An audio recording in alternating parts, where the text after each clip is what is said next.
Well, folks, tomorrow evening is, of course, the very first Republican primary debate of the 2024 election cycle, and Donald Trump won't be there. He has decided that it's a better use of his time to do an interview with Tucker Carlson on his non-network affiliated show that may or may not end up getting him sued by Fox for breach of contract.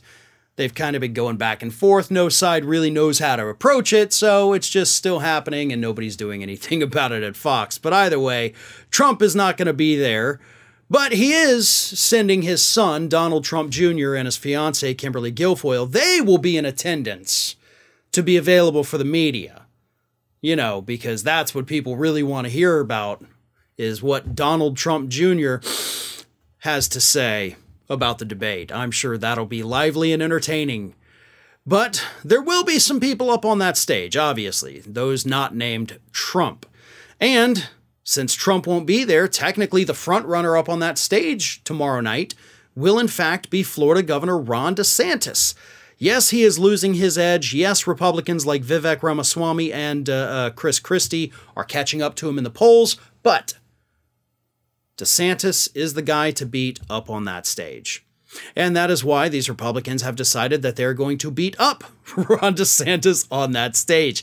According to reports, the rivals of Ron DeSantis have been sharpening their knives to come after the Florida governor to effectively deal the death blow to his dying campaign. Because let's face it, the one person on that stage who has the most to lose tomorrow is Ron DeSantis, who, by the way, as I've been saying for a long time, is a notoriously bad debater. He is very bad on stage. He is very bad when he is criticized. He turns red, he gets flustered, he gets super angry to the point where he can barely talk, and he's already not good at talking. So it's going to be a total crap show for Ron DeSantis.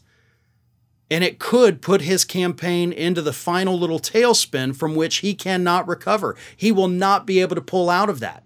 If any of the other Republican candidates have a mediocre performance tomorrow night, they're fine.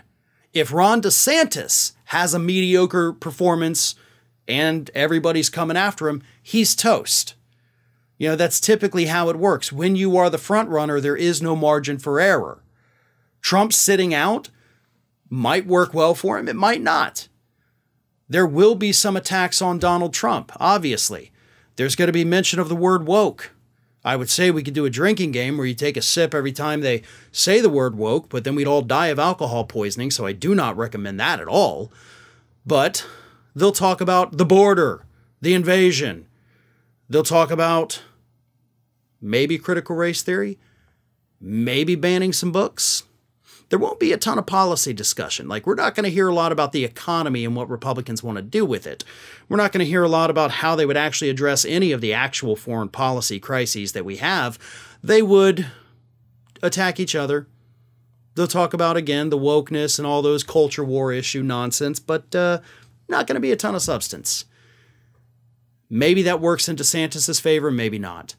But if those Republicans on stage are going to do what these reports tell us they're going to do, and they're just going to hammer the hell out of him, then he's as good as done. Go ahead and pack it up, head back down to Florida. I don't want you here, but it's better than having you in the White House, so we'll suffer down here so the rest of the country doesn't have to suffer with us.